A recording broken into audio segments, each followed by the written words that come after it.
Assalamualaikum warahmatullahi wabarakatuh.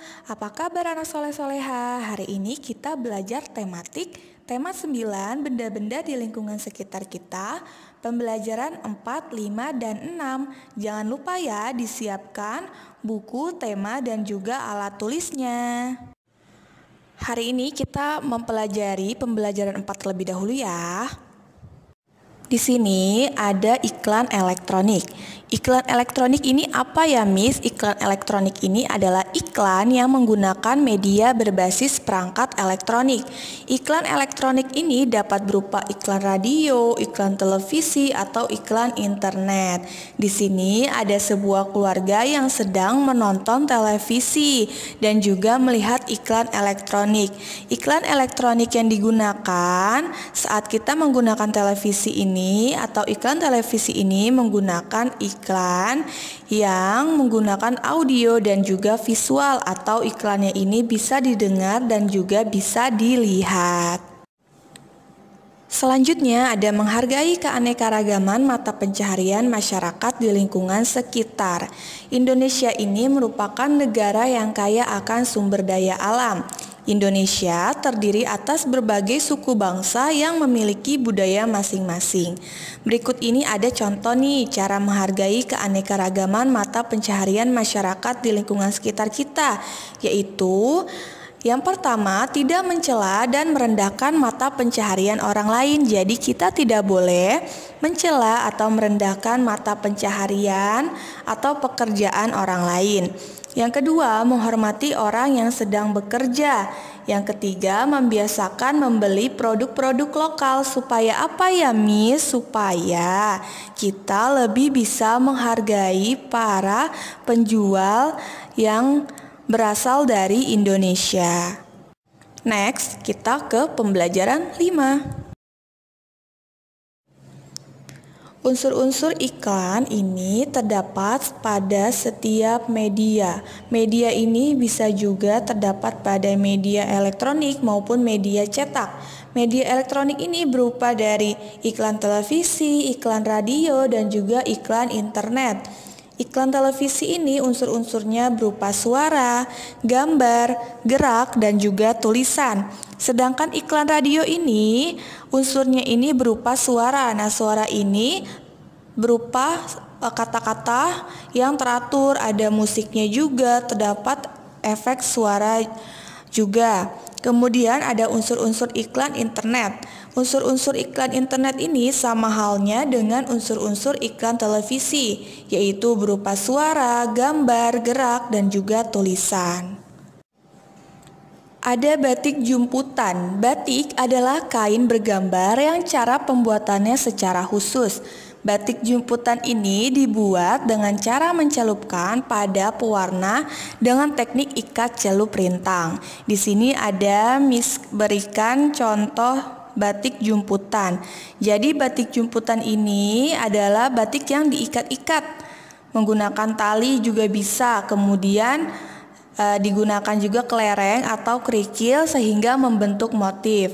Nah, kerikil atau kelerengnya ini diikat-ikat menggunakan tali rafia atau bisa juga menggunakan karet. Tetapi kalau kita menggunakan karet, kita juga harus mengikatnya secara kencang ya.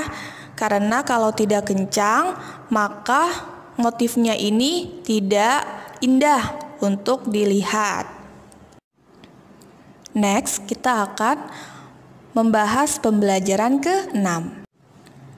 Beberapa jenis batik yang dimiliki di Indonesia.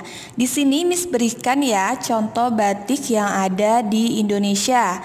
Beberapa saja. Di sini adalah contoh batik Yogyakarta. Batik ini tidak lepas dari sejarah kerajaan di Yogyakarta. Di sini batiknya ini sangat indah sekali. Miss berikan contoh batik Yogyakarta ini yang berwarna coklat dengan motif-motif yang menarik ya. Motifnya ini sangat menarik.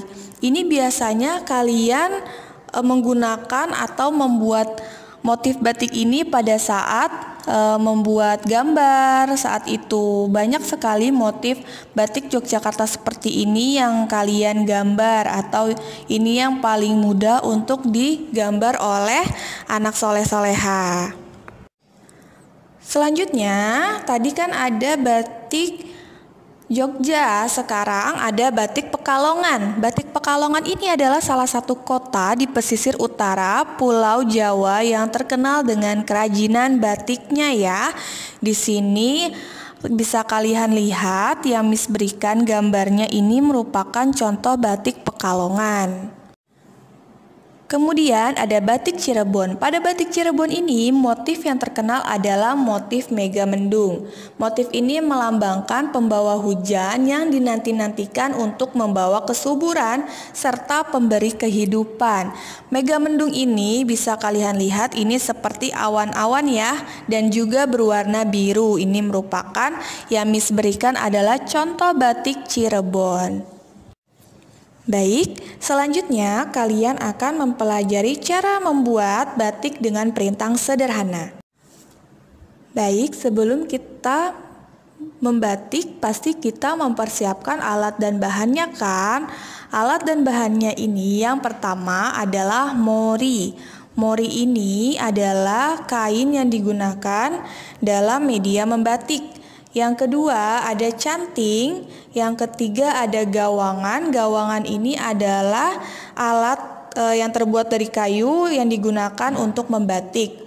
Kemudian ada lilin atau malam, kemudian ada panci, ada kompor kecil, dan juga ada larutan pewarna. Setelah kita mempersiapkan alat dan bahannya, ada langkah-langkah pembuatan di halaman 164. Langkah yang pertama yaitu kita harus membuat polanya terlebih dahulu pada kain mori. Membuat pola gambar juga disebut membuat desain. Sebelum kita membuat pola gambarnya ini, alatnya yang digunakan adalah pensil dalam membuat pola gambar terlebih dahulu. Dalam penentuan motif ini biasanya tiap orang juga memiliki selera yang berbeda-beda sesuai keinginannya sendiri ya. Langkah yang kedua, tutuplah bagian gambar dengan lilin atau malam yang sudah dicairkan atau dipanaskan terlebih dahulu.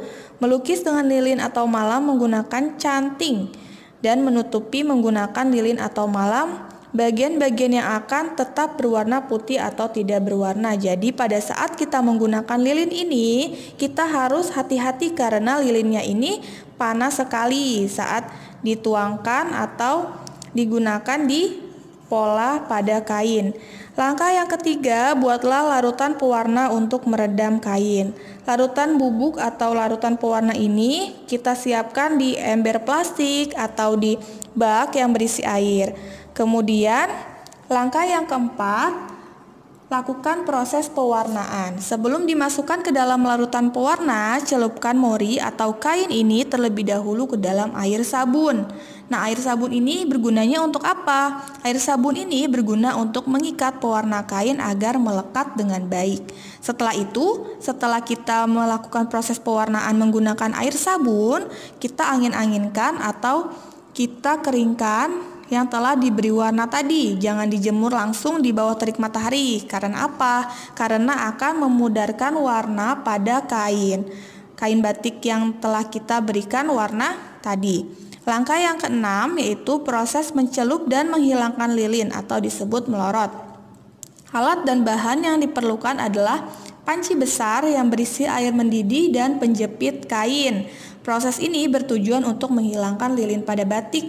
Jadi lilinnya ini sangat cantik ketika digunakan.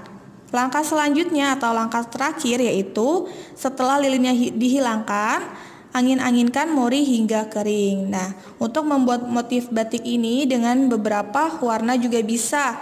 Warnanya ini bisa kalian atur sesuai keinginan kalian sendiri. Itu saja yang disampaikan ya. Nanti bisa kalian baca-baca lagi dan bisa kalian lihat-lihat lagi kalau Indonesia ini mempunyai batik yang beraneka ragam.